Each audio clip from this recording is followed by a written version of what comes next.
EFC 85 will see the long-awaited return of professional mixed martial arts to the African continent after what can only be described as a devastating year for the sport and its athletes who literally live to compete in the Extreme Fighting Championship Hexagon.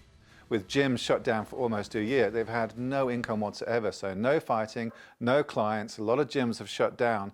And it can't happen soon enough, really. It's just been a lose-lose situation for fighters, but particularly in South Africa. As you can see, I've moved from a bigger gym to a smaller gym, trying to make sure that I maintain my costs at a low and just trying to be smart about it and not spend so much money and not get enough money to pay the rentals and the overheads and stuff like that.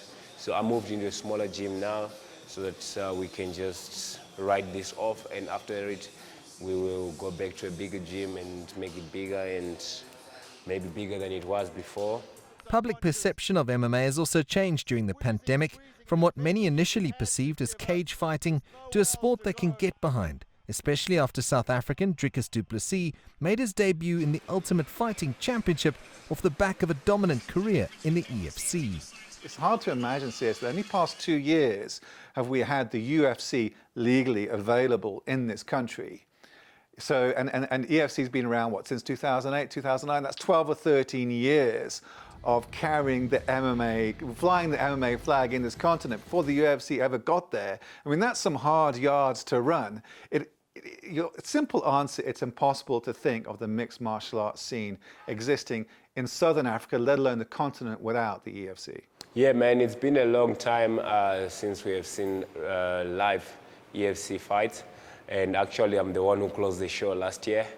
When I fought Lyle Karam, it was the last event. I was so lucky and blessed that I got to get that fight in just before the lockdown. And now I'm glad that EFC is coming back for the young up-and-coming fighters that need to build their records up and create an opportunity for themselves to go abroad and fight overseas. Fighting in some of the world's top promotions remains the end goal for many MMA athletes, and it is an achievable one. Now, with their fighting platform back, they're very much in the shop window once again, hoping to catch the eye of a matchmaker somewhere. I know like some guys out there, they've sick jobs, and some of them have left the sport.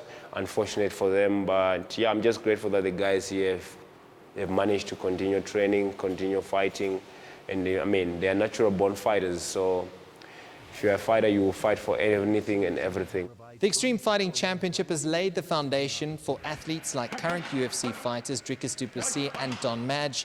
And now with Africa's premier MMA promotion returning after a year, it could well pave the way for more African talent to showcase their talent in the world's top promotions, like the UFC and Bellator.